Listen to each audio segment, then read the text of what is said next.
बिस्मिल्लाहिर्रहमानिर्रहीम। अस्सलाम वालेकुम साथियों, मैं हूं मखदूम अमीर हैदर हाशमी और आप देख रहे हैं मेरा YouTube channel Hashmi organic farming. अजीज़ साथियों, आज हम गनी फॉल पोल्ट्री के दिलचस्प हक़ाइक़ और मालूमात आपको बताएंगे। तो साथियों, गनी फॉल कीड़े खाना बहुत ज़्यादा पसंद करते हैं और गनी फॉल बाकी कीड़ों के अलावा सांप पर भी हमला आवर हो जाते हैं और अक्सर औक़ात सांप को मार कर भी खा जाते हैं। गनी फॉल झुंड की शक्ल में रहना पसंद करते हैं। ये परिंदा किसी भी मुतवक्का हमले की सूरत में बहुत ज़्यादा शोर करता है, इतना शोर कि इनको शिकार करने वाला डर कर भाग जाए, जैसे जंगली बिल्ला, गीदड़ वगैरह।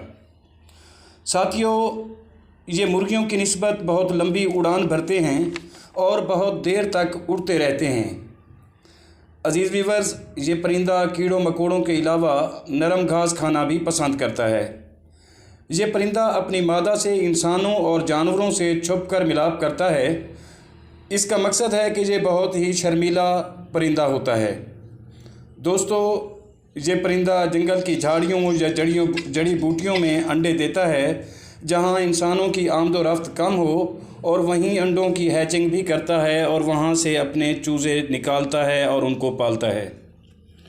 अजीज़ साथियों, इस परिंदे की रिहाइश गाहें शिकारी जानवरों और परिंदों से महफूज होनी चाहिए। गनी फॉल फ्री रेंज रहना पसंद करता है और दरख्तों पर सोने में खुशी महसूस करता है। गनी फॉल की मादा और नर की ज़बानें मुख्तलिफ होती हैं, लेकिन मादा गनी फॉल नर जैसी आवाज़ें निकाल सकती हैं। अजीज़ साथियों, ये परिंदे अक्सर अंडों पर बैठे बैठे अपना घोंसला छोड़ देते हैं, जिससे इनके अंडे ख़राब हो जाते हैं। इसलिए ज़रूरी है कि आप इनके अंडे इंक्यूबेटर से हैच करवाएं। गनी फॉल अपने अंडों को 26 से 28 दिनों तक हैच करती है, तब जाकर चूज़े निकलते हैं।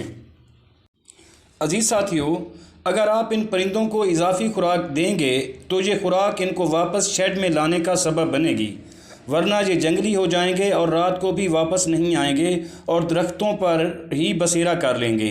यूँ ये आपको अंडों और गोश्त से महरूम कर सकते हैं। दोस्तों, गनी फॉल सब्ज़ियों और कीड़ों से मकई को ज़्यादा पसंद करते हैं और इनको रोज़ाना की बुनियाद पर ताज़ा पानी मुहैया करना बेहद ज़रूरी है।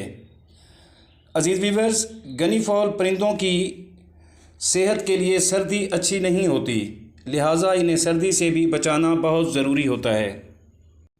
साथियों, गनी फॉल ऐसी जगह पर अंडे देती हैं जहां वो ख़ुद को ज़्यादा महफूज महसूस करें। अगर आप इनके अंडों को वहां से उठा लेंगे तो ये परिंदा कभी भी वहां ना अंडे देगा और ना ही अंडों को हैच करेगा।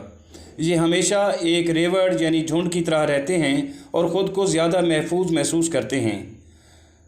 गनी फॉल किसी भी ख़तरे की सूरत में बहुत ज़्यादा शोर करते हैं।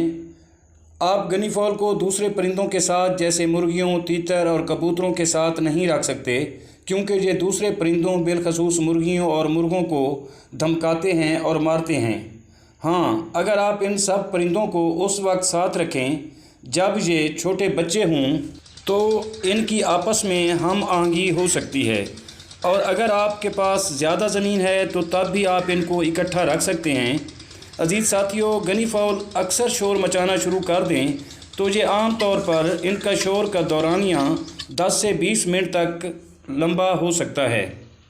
अजीज़ साथियों, ये परिंदा ज़्यादातर दरख्तों पर रहना पसंद करता है और ये दरख्तों पर ही सो जाता है। साथियों, अगर आपको मेरी ये काविश पसंद आई हो तो प्लीज़ वीडियो को लाइक और शेयर ज़रूर कर दें, और अगर आप मेरे चैनल पर नए हैं तो चैनल को भी ज़रूर सब्सक्राइब कर दें। आपके इस अमल से मेरी हौसला अफजाई होगी और दुआ है कि अल्लाह आप सबका हामी व नासिर हो। अल्लाह हाफिज़।